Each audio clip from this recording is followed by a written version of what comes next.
Hello, I'm Connor Lifson, and this is TABLEWORK, a TAPS podcast series where we interview the artists and theater makers behind our productions on what it takes to get their productions from the page to the stage.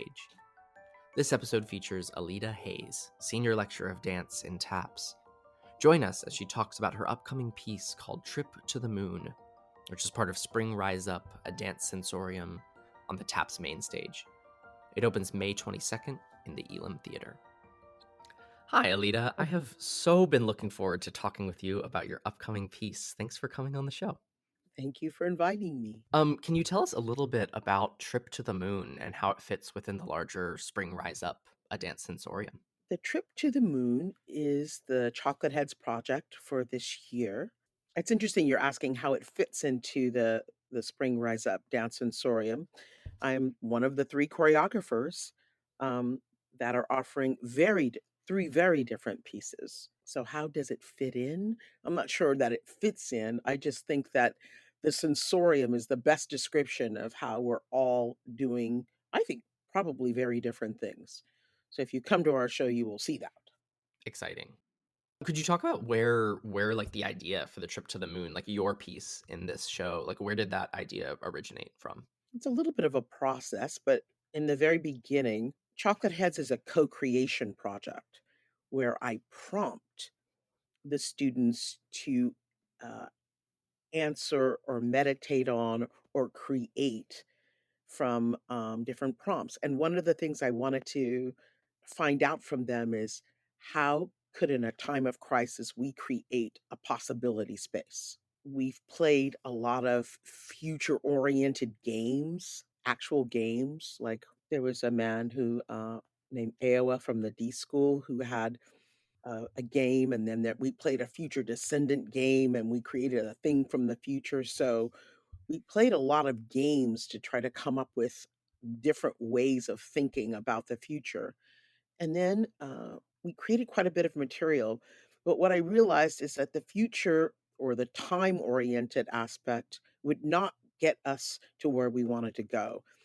And so we sort of ended up switching more into a psychospatial idea.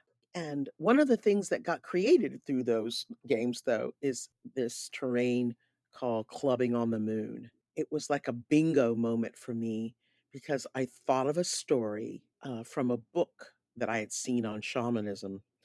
And in that story, these teenagers had gone to their elders and said, "Guess what? A man has landed on the moon." And they laughed. And it turned out, I think these elders were Inuit shamans.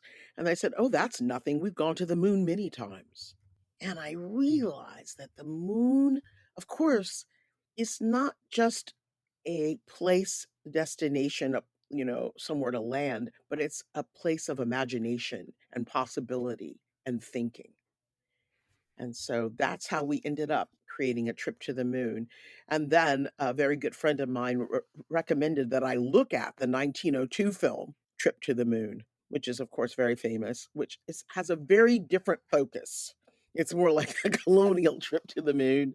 It's only men. It's only, you know, uh, and the women are, like, bye, like cheerleading them on. And, it's kind of funny, but it's still inspirational and whimsical and imaginative. And it's still an imaginary possibility space. Oh, that's so beautiful. And it's so fun because the Méliès film like took a ton of inspiration from theater performances from the 19th century as well. And so it's exciting to think about the process from theater into film and then back into live performance. I just love that. I didn't know that. Of course, that makes sense. Yeah, Méliès was super inspired by like the popular forms of theater in the 19th century and like took a bunch of techniques straight from the theater. And so it's exciting Mhm. to think about this space of imagination across different media. I think is exciting. Could you maybe walk us through your process a little bit? Like, you talked a little bit about the games and the ideas, but how do you transform these ideas in this play and all of this material into like a full on dance piece? And I'm curious, like, if you think of your process at all along the lines of devising. I completely think of it as devising. And in fact, I think of devising and choreography, especially since the late 50s, early 60s. the way that choreographers have made work and the way that theater practitioners, especially in physical theater or circus or dance theater, have been making work. Pina Bausch, just the way that contemporary choreographers work. And Pina in particular prompting her performers to think about a certain topic or a theme. And I love her one quote. I'm not interested in how people move. I'm interested in what moves them. And so my prompts often, I'm trying to get at what would move them from themselves to create. It's part of the world building process, actually. Hmm. And so in this case, one of the things we did was play games. The other thing we've done is I started thinking of, if we were going to the moon, how would we make a pilgrimage to the moon? And so, how can the things that we've made lead us or challenge us or drive us or bring us to a space of possibility? Hmm. Like, so you've got all this material in the room, and then what does that process look like of kind of setting things or deciding what sticks and what needs to go away? Like that, I'm thinking about the, I guess, the second stage or the next stage of the devising process. Because it's one thing to create a bunch of material, it's another thing to like shape that into a performance. Really, it's looking at what I have in the end, or not the end, but actually realizing two-thirds in that the moon was the destination, and then saying, looking backwards, like kind of reverse engineering what could get us there. And I would say that it's energetic, emotional, and if they're, dance doesn't necessarily think narrative. So but what can create an arc that, both the performers and the audience would be able to grasp? Yeah. Are there? I'm curious about like in the devising process. A lot of people we've had on the show who've been devising, and in my own experience as well, it's like a process that's just kind of packed full of surprises, right? Like you walk into a room without a script or with kind of themes and ideas, and then you open yourself up to like the shock and awe of the rehearsal room. Could you maybe talk to us about a moment of surprise in rehearsal? That would be hard to do because I think every day that I go into the rehearsal room, I'm surprised. And usually what surprises me is what students come up with. Some students, it's easy for them to use their imagination and translate that into their body.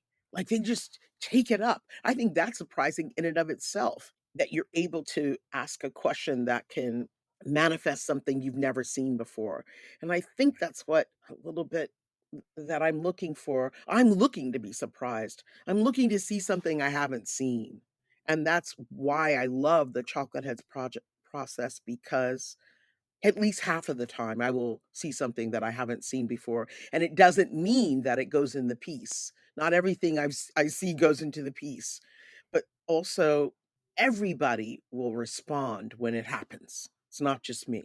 The whole room goes, "Oh, Yeah, and then you just kind of know like, oh, this is in the world. this is in the world." Yeah. It's kind of course, it's intuition, but also it's like, going to where the heat is for everyone. Totally, and if you can feel that in like in the ensemble environment in the room that you've been leading, I feel like that's an incredibly exciting feeling, and one that's there's some certainty too, right? When a moment is right, when it's totally in the world, you know that this needs to be in the piece. Mhm. So we're speaking midway through rehearsal process, and I know you've got a few weeks left before going into tech, but I'm curious, what are you most looking forward to in the remaining weeks before you get into tech? The thing I always look forward to, and that is the moment when I can really just hand it over to them. When they, as a group, have a handle or a feeling of, "Oh," I always say, like, knowing the choreography is knowing the way home. When you know it, at least what the map is, so that then they can the way they take it up together, that it's a thing. It's something that I couldn't I'm no longer in charge of it. That's my favorite part, when they take it up and it's theirs. That's my absolute favorite part. That's amazing because I feel like for some directors that's like an incredibly anxiety producing moment, right? The like handing over of the show or the letting go of the show. But I think it speaks to the like ethos of the process that you've been leading. That's like a moment of joy for you. I think that's beautiful. Honestly, what's stressful is I'm thinking, "What do I have to do so they can do that?" It's more that the onus is on me. If they're not ready to do that, it means that I it's still not clear enough, you know? It doesn't have to be like there can be some openings for how things but still, it has to be clear enough, as I said, like, they know the road. They know how to get home. They know how to get there, and when they know how to get there, then how they get there is what the performance is. Hmm. Oh, that's so exciting. So, in our remaining time, I heard whispers of some exciting technical design elements in the performance. I know without giving too much away, is there anything that you want to let folks know about before they come see the show on the design front? Is there anything that you're particularly excited about? No, I want people to, be surprised about it. I will say that, probably in the design elements, it's the light creating the world. And that could be projection light, or that could be from from the lamps, other elements. Probably light is the biggest, design element because, I didn't use a set per se. So Mm. the other 2 pieces have sets. So it's the world we live in through the, elements that are light producing And let the body speak. and let the body speak. Again, there's a part of me was like, "Uh, maybe I put too much on that," but, I just love light so much, and in this particular piece, I had started out thinking of cinema, like, what makes us love and enjoy what makes the cinema feel immersive? And I really come back to, it's the light coming through.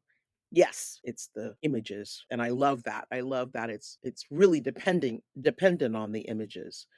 But you were talking about design elements, but this idea of how light comes into you and it's inescapable and it's powerful, I would say, so that people feel that they're somewhere. I had the privilege of working with, as you well know, Robert Wilson, and wow, we spent days and days and days in light. And I understood always where I was because of the light. I knew, in a way, I knew what to do. It creates such an atmosphere, right? And, like, the Mhm. atmosphere, I feel like, informs any kind of movement the performers are doing in the space, but also the way that the audience is primed to experience the dance that you're creating, right? Once they're existing within this atmosphere and immersed in the atmosphere, it has kind of profound effects on tone.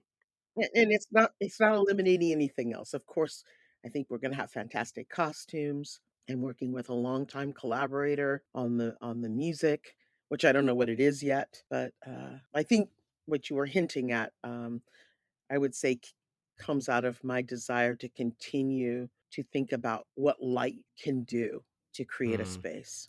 Oh, Alita, that's so beautiful. I am so excited to see The Trip to the Moon as part of Spring Rise Up, a Dance Sensorium, opening on May 22nd in the Elam Theater. More details are listed in the podcast description for anyone who'd like to grab a ticket. And thank you so much, Alita, for talking with me today. And I can't wait to see your work in a few weeks. Thank you, thank you. It's wonderful to talk to you always. And it's wonderful to get the feedback that that 1902 movie was based on a theatrical Yeah. performances, of course But, it was. right? I know it's totally proscenium. Okay, we could talk for hours about this, but I'm gonna let you go. Thank you. Thank you so much, Alita. Bye-bye.